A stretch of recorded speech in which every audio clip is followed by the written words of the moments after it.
So like I always say, write the formula first before drawing the table, and you work from that to this. So I'm not going to go into more detail here, but in the description I'll put in the one where I solved the one variable chi-square. It's the same thing. All you just need to do is follow the process. O, put down all the O. So we have the first one is 250, then the next one is 3 for machine A, then machine B comes under 4. You can put it in any order you like. Don't forget to match it to their own expected value. So machine A expected value for this observation is this, and machine A's non expected value for this non-defective is this. So make sure you match them correctly. So this is the last one, observations on machine B, and then you just put in their expected, see, O minus E. So this is it here, this is the O and this is the E part, which is when you subtract this from this, you write down the value and then we square it to make it even more accurate. And when you subtract this, everything here is square it, you get the value here, and then you don't forget to divide it by E, because I forget that sometimes. So that's it. So this is it here. We subtract O from E, you get this, this, and this. And if you square it, you get all this, because 18 minus 18 and minus 18, 18 and minus 18 again. They're basically the same thing. Then we divide by E. So divide this by this, and you get this.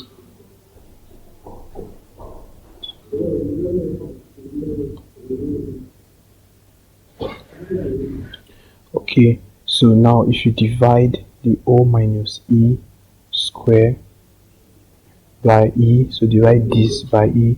I forgot to write 118, so I've written it back. So the O minus E all square divided by E to give you all this. So this value here,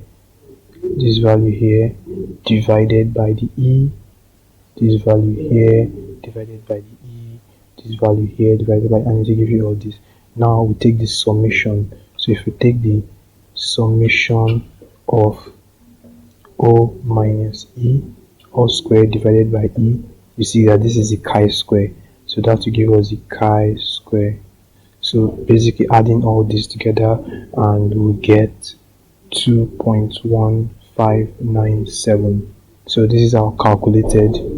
But what about the value from the table? Because we need to compare the calculated with the table. So let's find our value for the table. So to find the table for a two variable chi-square, we'll need two things to find. We'll need to find the degree of freedom. So note that the degree of freedom for two variable chi-square is very easy to find. Also, it is the rho minus 1 into bracket and into another bracket the c minus 1. So that's how to find the degree of freedom for two variable. So this is the first row, machine A and machine B. So that is 2, right? 2 minus 1. And then we have column, how many columns, defective and non-defective. So they have 2 columns. So that is 2 minus 1. So the answer is 1, because 2 minus 1 is 1 and 2 minus 1 again is 1. So that's the answer. So we need to find degree of freedom 1 with an alpha value. If you check the question says with an alpha value, which is a level of significance of 0.05. So now let's go to the chi-square table to find our tabulated. So remember the warning I gave in the previous video about not using F distribution table for chi-square. It's wrong. We use the chi-square table. So degree of freedom is 1. So this is the degree of freedom, and the level of significance. You can see how important level of significance is here. This is the alpha, and then we just trace, and the coordinate is here. So 3.841. So let's go back to the question and compare with our calculated. So this is our table. Our table says 3.84. Now you can see that the calculated is less than the table. So let me write that down. The calculated value is less than the table. See, now the calculated value is less than the table, meaning that we must accept the null hypothesis because the calculated value is not up to the tabulated, so the null hypothesis must be accepted. That's the answer.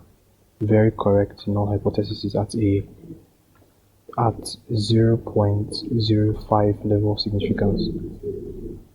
So that's it for this video, and I'll see you guys in ANOVA.